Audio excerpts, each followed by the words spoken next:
anjarany commune zany amin'le resaka hoe tokony misy zany alohana de hoe mandalo eto amin'ny lalam-pirenena voalohany a zay eto amin'ny commune Petitafika tokony misy aloha zany mifampahafantarana pour information ho an'ny commune mba ahafahanay a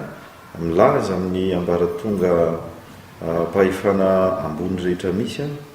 ny atao hoe fanaraha-maso a an'ireny fivezivezena ireny. Mbola misy izy amin'izao fotoana sao efa tapitra aloha izy kosany efa nijanona zany ilay fivezivezena tao amin'ny le miakatra ny Antananarivo renivohitra zany efa tapitra mihitsy ireo tsy nisy tsony a satria ny tenako zao omaly a alina zao tamin'ny ray sasany maraina no nody ny vezivezy teo a sady mijery an'ireto jiro mandeha amin'ireo masoandro reto a dia tsy nisy tsony aloha zany tsy isy tsony. Inona zany no andraikitry ny commune miara-miasa amin'le polisy mivoaka omaly le verbalisateur zany le polisy nanao prétement tao amin'ny fitsarana omaly ny anjara andraikitry ny commune dia hoe fiaraha-miasa mampilaza aloha zay dia mangataka an'ny ministeran'ny aide de patte moa fiantsoana azy tsy haiko amin'izao fotoana izao na niova dia ministera no mandefa an'ireny polisy ireny dia ireny zany a efa manana fahefana feno ara tribunal efa verbalisateur officiel zany ireny dia afaka mampiditra zany a resaka mety tonga ny fanasaziana na atao hoe fangatahana onitra amin'ireny asa atao hoe tsy nahazo lalana mazava ireny. Manao ny fanomanana ny fetim-pirenena ho an'ny commune Petitafika manokana? Ny fanomanana aloha amin'ny ankapobeny efa mipetrapetraka lafiny ara-bola zany zao no manangona ny programme koa efa tena mipetrapetraka tsara mihitsy a ary ny mpandray anjara rehetra efa mahafantatra ny fandaminana amin'ny ora fidirana zany a no atao hoe anisan'ny ambokambana sisa moramora ihany manao azy a satria efa folo taona zany zao ny mikarakarana ny fetim-bahoaka mamaipoana io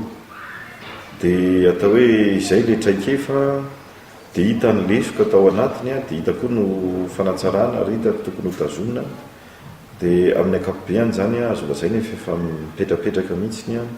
ny fikarakarana ny fetim-bahoaka io ny atao hoe tonga lafatra moa sarotra ihany sady le izy raha teo tsy hidiram-bola fa na izany ary a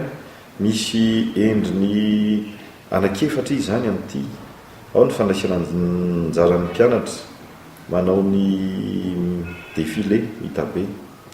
ao koa ny fandraisana anjaran'ny antoko-pihira ny ara-pivavahana sy ny artista ataontsika hoe sy zavakanto eto toerana zay ny faharoa dia ny fanakinana foana amin'Andriamanitra moa endrika fahatelo zay tao ihany a dia ny mpihira izany Stefanis Flavioana zany atao hoe anatin'ny endrika fahaefatra zay ay dia ny fahadimy mampiavaka azy a dia misy a ny fandefasana cinéma iarahana amin'ny scope digital zay zany mampiavaka azy amin'ity dia ny balle populaire moa zany ny 25 fo 26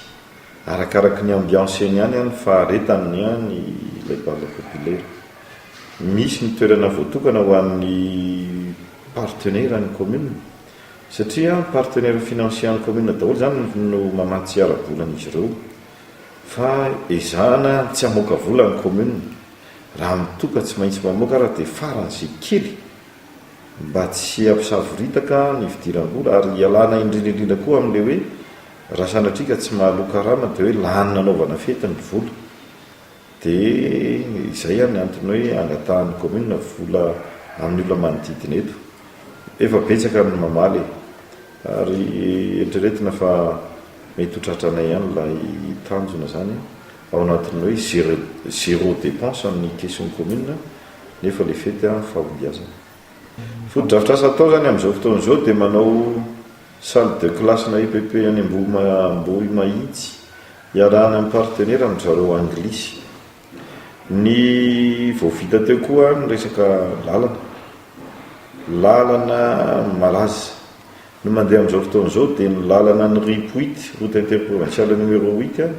mampitoy amin'ny commune Ampita-Tafika sy ny commune Ratsinaina Ambazaha. Misy pavé ao mandeha eo amin'ny 800 mètres linéaire amin'izao fotoan'izao tena perinasa mihitsy amin'izao hoe fangatahana famatsim-bola tany amin'ny fanjakana Foibe ary tena efa aperinasa dia ny voavita voaingana teo natao tamin'le FDL azon'ny commune le 15 millions d'ariary dia nanamboatra sy nanavao any lalana pavé ery akady lalana zany hoe natao fokotany avaratetezana mampitoy ny commune Ampita-Tafika sy ny commune Ambavady tokana. Tena vita tsara, tena misononoka mihitsy ny fiara mandeha amin'iny raha toka betsaka ny vaky kartera nandritra n'izay 5 taona zay